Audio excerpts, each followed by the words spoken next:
There's a number that the Kremlin doesn't want you to think about too hard. It's not the number of missiles fired, or tanks destroyed, or kilometers of territory gained or lost. It's a much simpler number, and it tells you everything about where this war is actually headed. For the first time since Russia launched its invasion of Ukraine, the country is losing more soldiers than it can replace. Not by a small margin, not as a one-off bad month, but consistently, month after month, in a trend that analysts say shows no sign of reversing. Russia is bleeding, and for the first time, it genuinely cannot stop it. This didn't come out of nowhere. The signs were there long before the numbers made it undeniable. Russian commanders had been running what military analysts describe as one of the most wasteful and reckless ground strategies in modern warfare, ordering waves of soldiers into Ukrainian defensive positions with little to no armored support, no meaningful preparation, and in many cases, almost no training. These weren't calculated tactical moves. They were blunt force assaults that treated human lives as a resource to be burned through rather than preserved. Squads of men were sent into kill zones that their own commanders knew were heavily fortified. Brothers, fathers, sons, dispatched like pieces on a chessboard by officers who seemed to believe that if they just kept pushing, something would eventually give way. For years, something always did. Ukraine would fall back, Russia would inch forward, and the Kremlin would call it progress. But Ukraine wasn't breaking. It was adapting. And the cost of that Russian progress was staggering. By late 2024, analysts tracking the conflict were already raising serious alarms. The average life expectancy of a newly recruited Russian soldier on the front line had dropped to somewhere between 2 weeks and a month. Read that again. A man would sign his name on a contract, go through whatever passed for training, arrive at the front, and statistically, he had about 30 days before he was either dead or badly enough wounded to be pulled from the line. That number only got worse as 2025 wore on. And yet, the Kremlin's commanders didn't change course. They kept sending men forward. They kept burning through recruits at a pace that no recruitment pipeline on Earth could sustainably match. The Institute for the Study of War flagged it as early as February 2025, stating plainly that Russia's force generation apparatus appeared unable to recruit the manpower needed to sustain its current rate of offensive operations. The writing wasn't just on the wall. It was being projected in massive letters across every frontline position in eastern Ukraine. The numbers that emerged from the first quarter of 2026 confirmed what analysts had been warning about for months. Ukraine's I Want to Live initiative, a state-run hotline designed to help Russian soldiers surrender safely, reported that Russia recruited just over 80,000 soldiers in the first 3 months of the year. Meanwhile, data from Ukraine's general staff, corroborated by the Institute for the Study of War, put Russian losses for that same period at over 85,000. That's a deficit of roughly 5,000 soldiers in just 90 days. And those figures were further backed up by independent research from German analyst Janis Kluge, who had been tracking Russia's recruitment figures since 2024. What Kluge found painted a clear and damning picture. Throughout 2024, Russia had been relatively stable, consistently hitting or even slightly exceeding its recruitment targets, bringing in somewhere between 1,000 and 1,200 new contract soldiers per day. Then 2025 arrived, and the decline began. Slowly at first, then faster.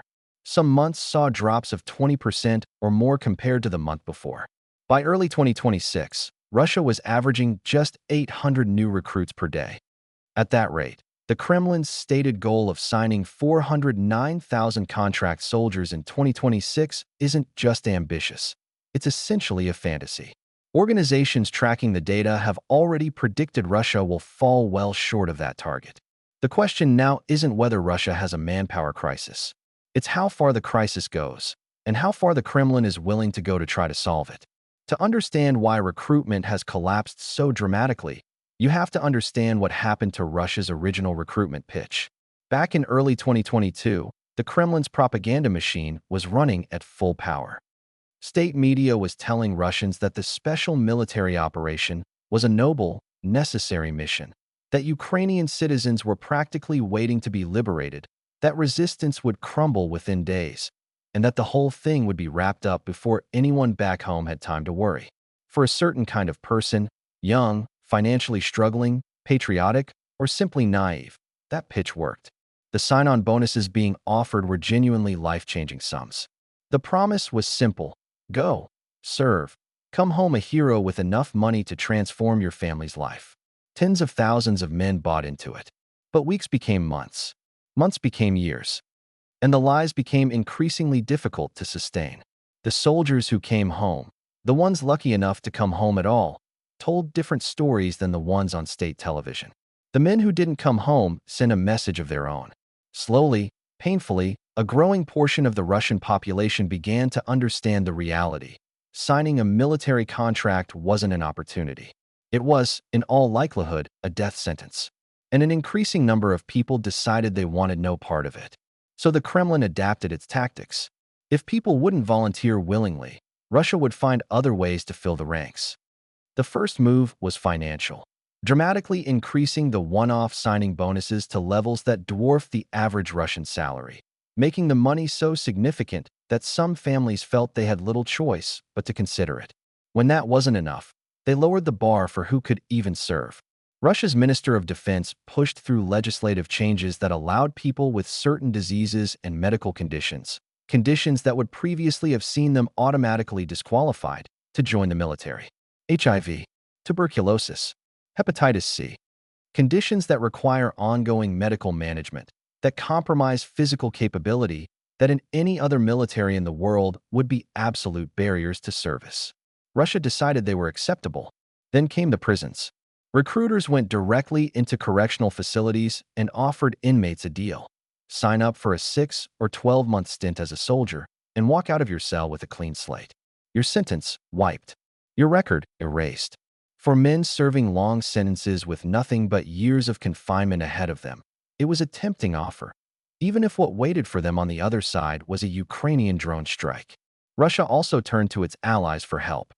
North Korea, one of the few countries still willing to stand openly alongside Moscow, sent troops to assist Russian forces in the Kursk region, where Ukraine had managed to seize Russian territory in a bold cross-border operation. It was an extraordinary moment, a nuclear-armed regional power having to call in favors from one of the most isolated regimes on the planet just to hold its own ground. But the desperation didn't stop there. It got darker. Russia's recruiters began systematically targeting the country's most vulnerable populations, people who had the least power to say no. Ethnic minorities were threatened with deportation unless they agreed to enlist. Immigrants living in Russia were told their legal status would be revoked if they refused. The poorest communities across the country were subjected to the most intense pressure campaigns, with recruiters knowing that financial desperation makes people easier to manipulate. People with severe alcohol and drug dependencies were coerced into signing military contracts, with multiple reports indicating that many of them had little to no understanding of what they were actually agreeing to at the time they put pen to paper. And then there were the Africans. Thousands of men from various African countries were reportedly lured to Russia under entirely false pretenses, promises of legitimate employment, high salaries, opportunities that turned out to be elaborate traps. Once they arrived, they found themselves pressured, deceived, or outright trafficked into military service in a war that had nothing to do with them and that they had never agreed to fight. It is, by any reasonable definition, one of the most cynical and predatory recruitment operations in recent memory. And even after all of it, the prison deals, the medical exemptions, the ethnic coercion, the trafficking, the numbers still didn't add up. Russia was still losing more men than it was finding. So it went after a new demographic entirely, one that, until recently, might have seemed untouchable. In April 2026, CNN published an investigation that laid bare one of the most audacious and disturbing recruitment campaigns of the entire war. Across Russian universities and colleges, a carefully coordinated push was underway, targeting students and recent graduates, dangling promises of high-tech military careers, and using the language and aesthetics of video games to make joining a war zone sound like a career opportunity. The campaign wasn't spontaneous. It wasn't a few overzealous university administrators acting on their own initiative. It was directed from the very top. The Russian Ministry of Defense issued precise, detailed instructions to educational institutions across the country, specifying exactly who to target, what promises to make, and how to frame the pitch to make it appealing to a younger audience. At least 269 universities and colleges, spanning Russia and Russian-occupied Ukrainian territories, were found to be actively participating. That list includes some of the most prestigious institutions in the country: St. Petersburg State University, where Putin himself once studied, and the Higher School of Economics in Moscow, which went so far as to host its own Unmanned Systems Festival in February. These weren't fringe institutions. These were the flagship names of Russian higher education, lending their credibility and their platforms to a military recruitment drive built on demonstrable lies. The marketing itself was slick, calculated, and deliberate. One video making the rounds on university social media channels showed a young man sitting in his bedroom, playing video games, as a voiceover began. "You were told you were wasting time on video games." Then the scene shifted. The gamer transformed into a military drone operator, as the narration concluded. But there is a place where your experience is especially valuable. It's a simple hook, and an effective one, designed to take something students already do and reframe it as a qualification for military service. Another video, from the Plekhanov Russian University of Economics in Volgograd, showed a split screen, a gamer on one side, a drone operator on the other, with the caption, "Choose the right skin." Gaming language, gaming aesthetics, gaming logic applied to the decision of whether or not to join an active war. Some recruitment posts went even further, explicitly stating that gamers would be given priority in the application process. The subtext was clear. This isn't really war. It's just a higher-stakes version of what you're already doing on your laptop. It was the kind of messaging that could only have been designed by people who understood exactly how to reach young people who feel directionless, undervalued, or uncertain about their futures, and who had no qualms about exploiting that uncertainty. The pitch being offered to students had two main components. First, the contracts were described as fixed term, 1 year, clearly defined, after which the recruit would be free to return to their studies or their life. Second, and crucially, students were told they would be stationed far from the front lines, working with drone technology in a technical capacity, not as infantry, not in kill zones, but as operators of cutting-edge unmanned systems, gaining skills that would be valuable long after the war ended. It sounded almost reasonable. A gap year with a salary, learning technology, serving your country from a safe distance. The Ministry of Defense's own instructions to universities specifically emphasized that recruits would have a lower risk of coming under enemy fire compared to regular soldiers, and that they would gain unique knowledge and skills. Financial incentives were also highlighted. A minimum signing bonus of 400,000 rubles, roughly $5,000, with some universities going dramatically further. St. Petersburg State University was reportedly offering one-off payments of around $56,000 just to sign up, followed by a base annual salary of nearly $70,000. For a university student drowning in tuition debt and facing an uncertain job market, those numbers are genuinely staggering. And that, of course, was precisely the point. But here's what the recruitment posters didn't mention, what the motivational speeches from veterans didn't cover, what the slick video game-themed videos carefully omitted. Vladimir Putin signed a partial mobilization decree in September 2022. That decree has never been formally canceled, and buried within it is a clause that fundamentally changes the legal reality for anyone who signs a military contract in Russia today. All new contracts continue to be in force until the period of partial mobilization is over. That period is not over. It has not been declared over. There is no date set for it to be over, which means that any student who signs one of these so-called one-year contracts is not actually signing a one-year contract. They are signing an open-ended commitment that legally cannot end until Putin personally decides the mobilization is finished, which could be years away or never. Russian military lawyer Artem Klyga reviewed the campaign's materials and was blunt in his assessment. Everything is a lie. This is a simple contract with the Russian army, without deadline, without special terms. The promise of a fixed return date, of a clearly defined period of service, legally meaningless. The promise of being stationed away from the front lines, also not backed by any law or legislation whatsoever. Grigory Sverdlin, who runs the anti-war charity Get Lost, put it even more starkly. As soon as the person signs the contract, he is literally a slave of the Ministry of Defense. He can be sent to whatever unit the Ministry of Defense will need. There is no way to be able to choose. A student who signs up believing they'll spend a year flying drones from a safe facility somewhere in Russia could find themselves deployed to the most dangerous stretch of front line in eastern Ukraine within weeks, with zero legal recourse and no way out. Many students, to their credit, seem to understand this. The young people CNN spoke to during its investigation were largely skeptical, often sharply so. One student said that none of his classmates or friends were seriously considering signing up, even those who were struggling financially. Another described the recruitment campaign as nonsense and urged his peers to recognize it as a scam. The awareness is real and it's widespread.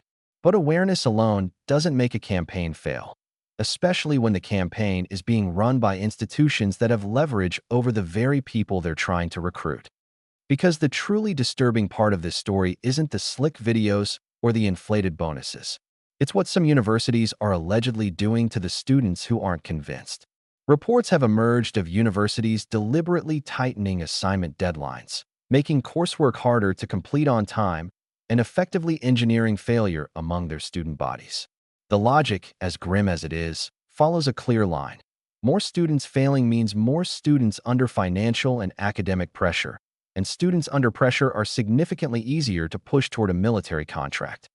Some institutions have reportedly taken it even further, nearly expelling entire groups of underperforming students and then, in the same meeting, presenting them with a military contract as the solution to their academic problems. Sign here, keep your place. Don't sign and face expulsion. One student described being called into a special group session held exclusively for students who were behind in their studies, where military recruitment was the primary topic of discussion. Another described a scenario in which her university almost expelled a third of our group and forced them to sign a contract on the spot to keep their place. These are not edge cases or unconfirmed rumors. These are first-hand accounts from students living through this campaign in real time. And then there are the students being specifically sought out because of their personal struggles. Staff at some universities have reportedly been identifying first-year students dealing with mental health difficulties, those who are anxious, isolated, having trouble fitting in, and inviting them to private, one-on-one discussions. In those meetings, military service is presented not as a sacrifice or a risk, but as a solution. A way to pay off student debt. A way to avoid failing out. A way to find belonging and purpose. It is, stripped of its polite framing, a textbook exploitation of vulnerable young people at one of the most uncertain and impressionable moments of their lives. One student captured the feeling of it precisely. I never imagined that my beloved university would become something I'd be protecting my friends from. That sentence is worth sitting with. A place built for learning, for growth, for the careful development of young minds, now being used as a recruitment pipeline for a war that has already consumed hundreds of thousands of lives. Universities becoming extensions of a war machine that has already run out of willing participants and is now going after the unwilling ones. This is what Russia looks like in 2026, not the triumphant military power that Putin promised when he launched this invasion, not the unstoppable force that would sweep through Ukraine in days and reshape the map of Europe. What we're looking at instead is a country that has ground through its military-age population at such a ferocious rate that it is now sending recruiters into college dormitories and exploiting struggling students to keep its army staffed. A country where the gap between the soldiers it's losing and the soldiers it can find grows wider every single month. A country whose commanders refuse to change the tactics that are driving those losses, even as the evidence of their failure accumulates in every direction. The manpower crisis Russia is facing right now isn't a temporary setback or a problem that a bigger signing bonus is going to fix. It is the direct, inevitable consequence of 4 years of catastrophic military decision-making. And it is getting worse. The only real question left is how much further the Kremlin is willing to go before it finally confronts the reality it has spent years refusing to acknowledge. Because if the answer is that it will keep going, keep burning through recruits, keep lowering the bar, keep pressuring students and minorities and prisoners and the sick, then the cost of this war, already almost incomprehensible, is nowhere near its final number.